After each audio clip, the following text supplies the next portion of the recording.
Laparoscopy surgeries గురించి తెలుసుకుందాం. Laparoscopy సర్జరీస్ని keyhole surgery అని కూడా అంటాము. దానివల్ల బెనిఫిట్స్ ఏంటో చూద్దాం. పేషెంట్కి లాప్రోస్కోపీ చేయటం వల్ల చాలా తక్కువ పెయిన్ ఉంటుంది ఓపెన్ సర్జరీతో కంపేర్ చేస్తే. ఎందుకంటే చాలా చిన్న రంధ్రాలతో సర్జరీ అనేది చేస్తాం, కోత ఏమీ ఉండదు. సో పెయిన్ అనేది చాలా తక్కువ ఉంటుంది. అండ్ దాంట్లో బ్లీడింగ్ కూడా చాలా మినిమల్గా అవుతుంది లాప్రోస్కోపీలో చేస్తే సర్జరీ. ఎందుకంటే అందులో మేము అడ్వాన్స్డ్ వెసల్ సీలింగ్ సిస్టమ్ అనేది వాడతాము. దానివల్ల బ్లీడింగ్ కూడా చాలా తక్కువ ఉంటుంది. అలాగే ఇట్స్ వెరీ ఎకనామికల్. లాప్రోస్కోపీ చేసాక చాలా ఎక్కువ రెస్ట్ తీసుకోవాల్సిన అవసరం ఉండదు.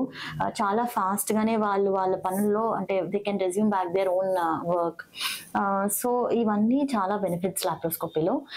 ఈరోజు గైనకాలజీలో లాప్రోస్కోపీ సర్జరీస్ ఎక్కడెక్కడ ఏమేమి కండిషన్స్ లో చేస్తామో చూద్దాము. ఫస్ట్ కండిషన్ వచ్చేసి పీసీఓడి అంటే చాలా ఇరెగ్యులర్ సైకిల్స్ తో బాధపడుతూ ఉంటారు. అలాగే వెయిట్ గెయిన్ ఉండటము, తర్వాత ప్రెగ్నెన్సీ ట్రై చేస్తే ప్రెగ్నెన్సీ ఫాస్ట్ గా రాకపోవడము అలాంటివి చూస్తూ ఉంటాము. మైల్డ్ కేసెస్ లో అయితే దానికి లైఫ్ స్టైల్ మేనేజ్మెంట్ అంటే వెయిట్ లాస్, తర్వాత హెల్దీ డైట్ అవి, తర్వాత మెడికల్ మేనేజ్మెంట్ అవి ఇచ్చి we can treat the condition. కానీ సివియర్ కేసెస్ లో ఎవరైతే ప్రెగ్నెన్సీకి ట్రై చేస్తున్న ప్రెగ్నెన్సీ రాకపోతుంటే ఇలాంటి వాళ్ళకి లాప్రోస్కోపీ చేస్తాము. లాప్రోస్కోపీకి ఓవేరియన్ డ్రిల్లింగ్ అంటాము. ఆ ప్రొసీజర్ చాలా safe, day care procedure. Morning చేస్తే ఈవినింగ్ కి పేషెంట్ వెళ్ళిపోతారు. ఇలా చేయడం వల్ల పేషెంట్ అంటే న్యాచురల్ గానే, అంటే ఇంకేమీ సహాయం లేకుండా IVF, IUI లాంటి ప్రొసీజర్స్ లేకుండానే న్యాచురల్ గానే ప్రెగ్నెన్సీ వచ్చే ఛాన్సెస్ చాలా ఎక్కువ ఉంటాయి.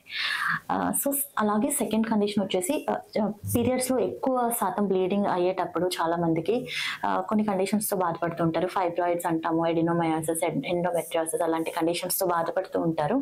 వాళ్ళకి హిస్టెక్టమీ చేయాల్సిన అవసరం ఉంటుంది. అంటే ఆ గర్భసంచిని తీసేయడం. అది కూడా లాప్రోస్కోపీలో చేస్తాం. ఒక ఇంపార్టెంట్ విషయం ఏంటంటే లాప్రోస్కోపీలో ఎలాంటి సైజ్ అంటే ఒకవేళ ఫైబ్రాయిడ్ గడ్డ చాలా పెద్దగా ఉన్నా కూడా దాన్ని లాప్రోస్కోపీలో తీయొచ్చు. చాలా మందికి డౌట్ ఉంటుంది, పెద్దగా ఉంటే గర్భసంచి లాప్రోస్కోపీలో తీయలేమని. అది ఫాల్స్ అండి.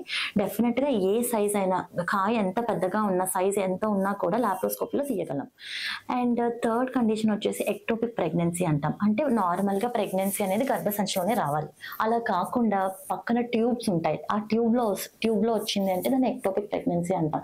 అలా వచ్చినప్పుడు ఒక్కొక్కసారి కాంప్లికేషన్స్ అవి వస్తూ ఉంటాయి. అంటే ట్యూబ్ చిన్నగా ఉండటం వల్ల అది రప్చర్ అయిపోయి చాలా ఎక్కువ బ్లీడింగ్ అయ్యి కాంప్లికేషన్ అంటే ఎమర్జెన్సీ కండిషన్ కింద మారే ఛాన్సెస్ ఉంటాయి. సో వాళ్ళల్లో కూడా లాప్రోస్కోపీ చాలా బెటర్ రిజల్ట్స్ ఇస్తుంది. ఎందుకంటే ఒక్కొక్కసారి ఒకవేళ రప్చర్ అవ్వకపోతే ట్యూబ్ సేవ్ కూడా చేయగలము. ట్యూబ్ ప్రిజర్వింగ్ సర్జరీ అంటాము. అంటే వాళ్ళు నెక్స్ట్ మళ్ళీ ప్రెగ్నెన్సీ ప్లాన్ చేసుకోవడానికి ఏమి ప్రాబ్లం లేకుండా చూసుకునేలాగా మేము లాప్రోస్కోపీలో చేయొచ్చు.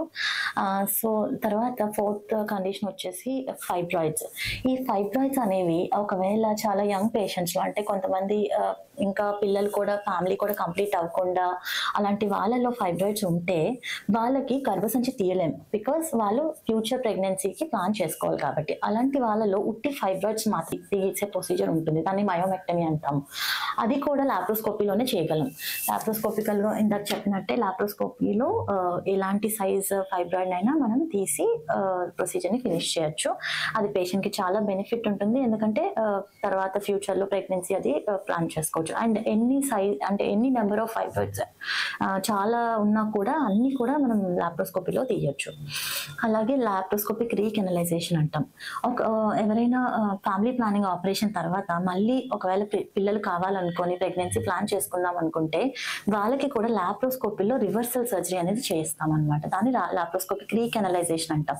అంటే ఆ ట్యూబ్స్ ని ఏదైతే ఆ ట్యూబ్స్ ని ఎక్కడైతే ఫ్యామిలీ ప్లానింగ్ ఆపరేషన్ చేశారో దాన్ని కట్ చేసి రివర్స్ చేసి స్టిచెస్ వేస్తాం.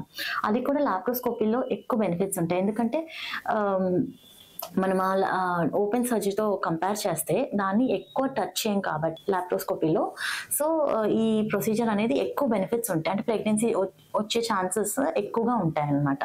సో దీన్ని మనం లాప్రోస్కోపీలో చేయించుకుంటే చాలా ఎక్కువ బెనిఫిట్స్ ఉంటాయి.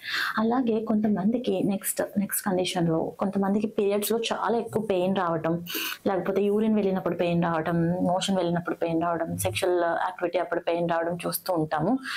ఇలా ఉన్న వాళ్ళలో ఎండోమెట్రియాసిస్ అనే ఒక కండిషన్ ఉంటుంది. దానివల్ల చాలా పెయిన్తో సఫర్ అవుతూ ఉంటారు. వాళ్ళకి ప్రెగ్నెన్సీ కూడా రాదు, చాలా డిలే అవుతుంటుంది, ప్రెగ్నెన్సీ రావడం కూడా కష్టమైపోతూ ఉంటుంది. అలాంటి వాళ్ళందరికీ laparoscopy is a gold standard. ల్యాబ్‌లో ప్రొసీడ్ ఇలా ఇలా కండిషన్ ఉన్నప్పుడు ఒక్కొక్కసారి ఓవరీస్‌లో కూడా సిస్ట్‌లు ఉంటాయి. చాక్లెట్ సిస్ట్‌లు అంటాము. అవి ఉన్నా కూడా ప్రెగ్నెన్సీ రాదు. చాలా పెయిన్ కంప్లెయింట్స్ ఉంటాయి. బ్లీడింగ్ కంప్లెయింట్స్ ఉంటాయి.